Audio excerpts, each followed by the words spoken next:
We've been keeping track of what the CIA and the Defense Department have been doing for a long time as far as using us as guinea pigs for mind control and other types of horrible things they have in mind for us and the rest of the people in the world. What are some of them?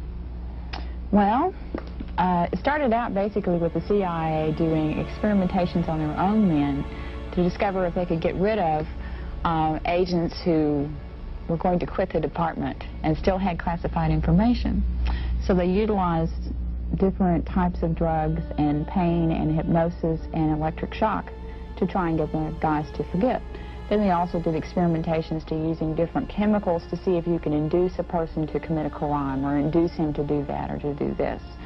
Of course, the CIA claimed that it didn't carry it through. The documentation we got was actually that they did that.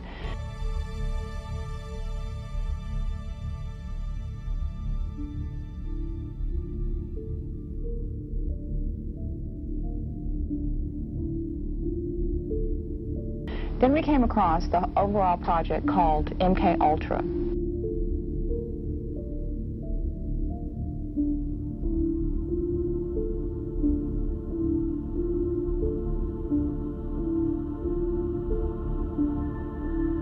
Its earlier code name was Artichoke, and that included 149 sub-projects. And those sub-projects range from what I just described to open-air testing in the United States, experimentation on prisoners, experimentation on soldiers, experimentation on college students.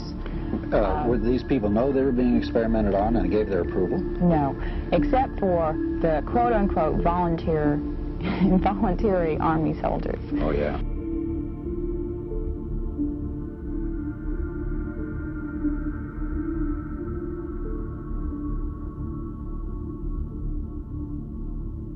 We're talking about Edward Bernays today, and it will all come together. Just sit with me for just a while.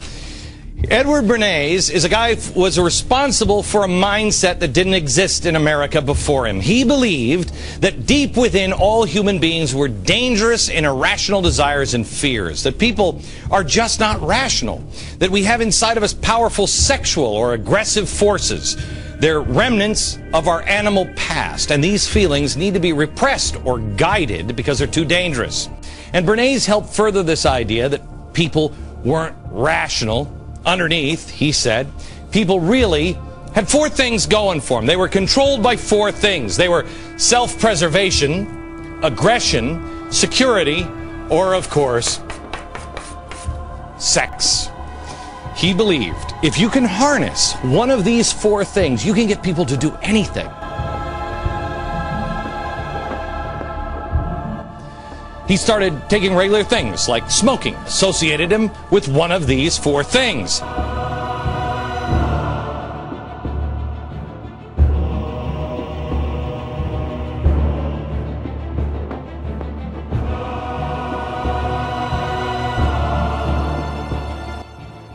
Self-preservation, liberty, sex. He did it with war and politicians, you name it. A client could come to him with anything. Smoke cigarettes. Bernays' job was to figure out how to create the need. Bacon. He'd tap into one of these things. It works exactly the same way today. Whether it's a ban on talk radio, need for security, self-preservation, healthcare, fighting obesity, security threats. Mrs. Obama has said that.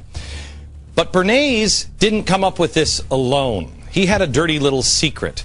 It was actually his uncle. His uncle, Sigmund Freud.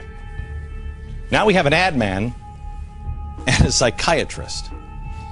Bernays was constantly marinating Freud's ideas.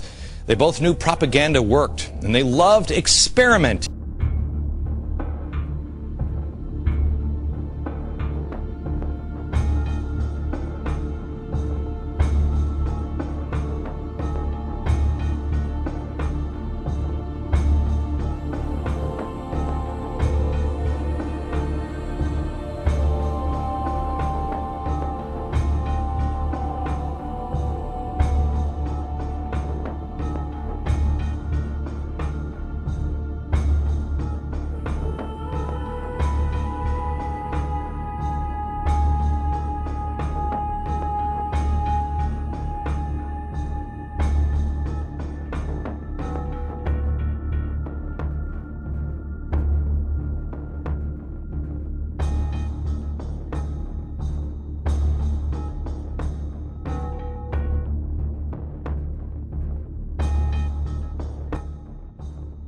When I was doing research for the show and I thought they love to experiment, I had heard that before from someone that looked at people as animals and they could be experimented with. George Soros, listen to this. So I had to experiment. That was a lot of fun, and that's actually what got me hooked on this whole enterprise. Sometimes experiments go wrong. They went wrong. This exact philosophy went wrong overseas because of propaganda. Overseas in Europe in the 1940s, they saw exactly how propaganda could go wrong. And we watched it over here, and Bernays saw how it could be used for evil. But our government decided, okay, we don't want to make the mistakes of Europe, so what we're going to do is we're going to use propaganda for good. So believe it or not, we started for the first time developing community health clinics. Did you know that?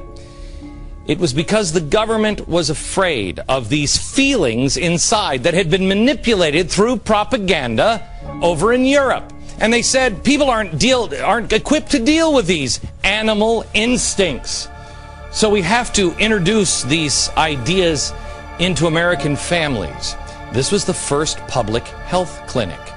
It was the mixing of science, ad man, and propaganda. Oh, and government.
These extraterrestrial craft are attracted to thunderstorms, and in actual fact there are unseen forces in the atmosphere, etheric flows of what the German scientist Wilhelm Reich described as orgone energy, and it could be possible that these UFOs are sucking energy from these electric thunderstorms on planet Earth, and this is where they're getting their energy from. You should concentrate on the first object that appears, and you will see that it holds its position. Many TV stations have actually broadcast this STS-80 footage, but they only show you the few seconds of the large glowing orb coming from the lower atmosphere.